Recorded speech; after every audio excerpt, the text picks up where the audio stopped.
Saat itu, Ruben Onsu sedang bincang-bincang dengan Ivan Gunawan dan kawan-kawan, di acara yang diselenggarakan oleh salah satu saluran televisi terkemuka. Di depan Ivan Gunawan dan kawan-kawan, Ruben Onsu curhat dan memberikan penjelasan alasan mengapa ia berbohong kepada Betren Peto dan Sarwendah perihal sakit yang ia alami. Berikut curhatan Ruben Onsu yang ditayangkan di acara Brownies pada tanggal 2 Juni tahun 2022. Kemarin di hari Jumat gue sebenarnya dalam keadaan yang kemarin itu ya gue baik-baik aja gitu. Tapi teman-teman trans juga banyak tahu karena gue cerita gue takut terjadi apa-apa dengan gue karena sepulang dari ketawa itu berkah, gue itu masuk ICU. Jadi lu mak? Iya, gue masuk ICU. Jadi, bukannya lu ke Semarang? Enggak, hanya Onyo. Jadi Onyo gue suruh berangkat. Jadi gue bohong ke Onyo, gue bilang Onyo berangkat. Ayah mau ada meeting, karena gue udah ya pokoknya dokter mengharuskan gue masuk rumah sakit gitu ya. Jadi gue nggak pengen nangis, tapi gue nggak kepengen anak gue tuh lihat gue sakit. Jadi saya suruh Bertrand untuk ke Semarang. Onyo berangkat ya, saya titip sama Ibu Ndi, Tommy, Tanjung dan teman-teman yang lain saya titip.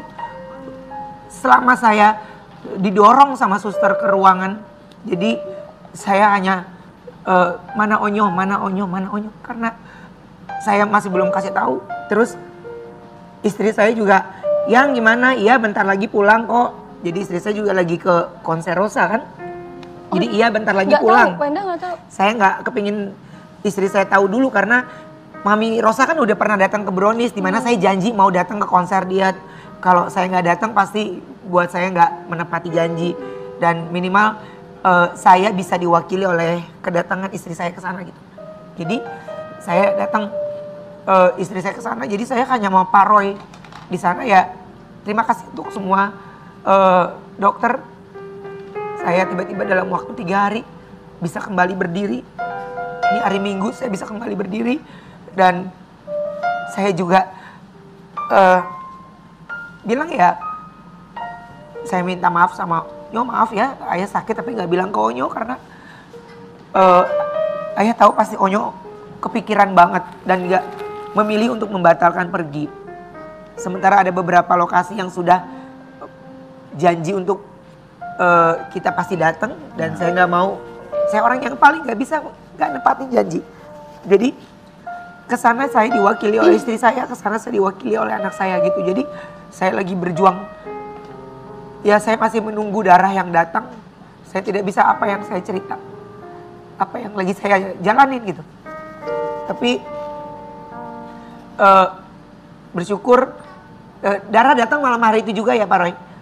Apa bergantian ya? Hari itu semua datang barengan apa satu-satu ya?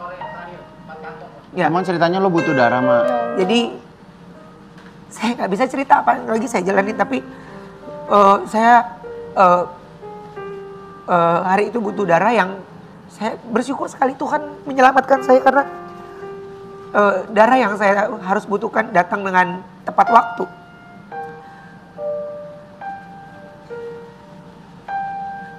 Ya mungkin orang yang pernah tahu ngerasain itu tapi tahu. Tapi kalau jujur kita aja yang di sini orang yang kerja sama lo aja kita nggak tahu apa yang lo lakuin weekend kemarin, Oma. Karena gue taunya lo juga pergi ke Semarang. Ya, karena. Tapi sebenarnya nggak boleh gitu juga, Mak.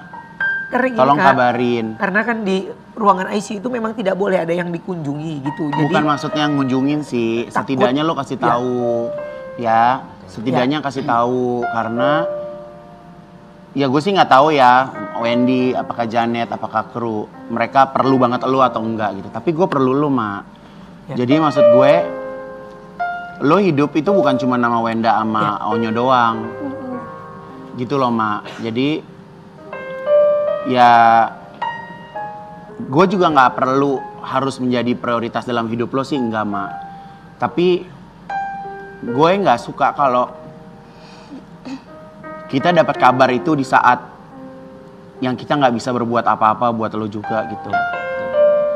Gue tahu lo kuat, tapi nggak setiap permasalahan itu bisa lo kerjain sendiri, Mak. Lo harus ingat itu juga. Dan nggak semua itu musuh lo. Masih banyak orang-orang yang ada di sekitar lo, Oma. Ya, makanya gue sekarang ini lagi berusaha untuk ya kuat. Dan maaf kalau lagi punya rasa nggak percaya diri atau nggak percaya ke seseorang karena sering berkomunikasi tapi dia ikut masuk di dalamnya gitu. Jadi saya tuh kayak lagi, saya bilang sama siapa ya tadi pagi, Ojan, Jan, matiin semua sosial media, gue takut gitu. Jadi takut banget sampai bagaimana saya harus menjelaskan gitu. Karena saya benar-benar memilih semuanya peranan. Dan hari ini dimana ada typing untuk Diary Donsu untuk ulang tahun anak gue yang cewek-cewek gitu. Jadi ketika saya baru keluar dari kamar, ya pagi dalam keadaan kurang tidur mereka teriak ayah gitu. Jadi itu malah buat saya akhirnya, jadi satu kata itu buat saya kayak terpukul sekali. Dan saya membuang waktu lagi untuk tidak memperhatikan mereka, tapi memperhatikan hal yang buat saya kokonya ini lagi butuh diluruskan sesuatu yang tidak benar gitu. Jadi diaminkan untuk sebuah cerita salah, tidak lebih salah gitu. Jadi makanya saya tidak berharap atau memohon dikasihanin, tidak. Tapi dalam hal ini saya lagi capek, maaf banget. Karena bukan apa yang saya lagi jalanin, tapi saya yakin semua orang tua pasti tahu. Memiliki anak usia yang belasan tidaklah gampang. Bahkan jadi Bertrand mau bersahabat sama siapapun takut. Ya, jadi takut. Jadi saya ya kayak gak selesai-selesai gitu ceritanya. Makanya saya bilang gini, mungkin saya menangis ini saya lagi lelah banget. Jadi jangan bilang saya baper, jangan saya bilang ini karena saya bagi tugas sama istri saya, kamu buat Onyo, Talia tadi ya ketawa aja. Saya dan teman-teman pasti saya akan pikirin dengan cara yang lain. Tapi saya memang orang yang gak pernah peduli sama diri saya sendiri, tapi saya pasti terganggu kalau itu mengganggu istri dan anak-anak saya gitu. Tapi di sini kita sebagai host yang punya program stripping setiap hari, mungkin yang bisa kita sampaikan adalah disinilah tempat kita bisa melakukan klarifikasi dan bercerita tanpa dipotong dan dikurangi dan dilebih-lebihkan. Dan semoga apa yang Ruben katakan di sini bisa menjadi sebuah informasi dan klarifikasi penting untuk Mani semua yang sedang menyaksikan ini. Oma istirahat dulu, kita akan kembali selain satu ini.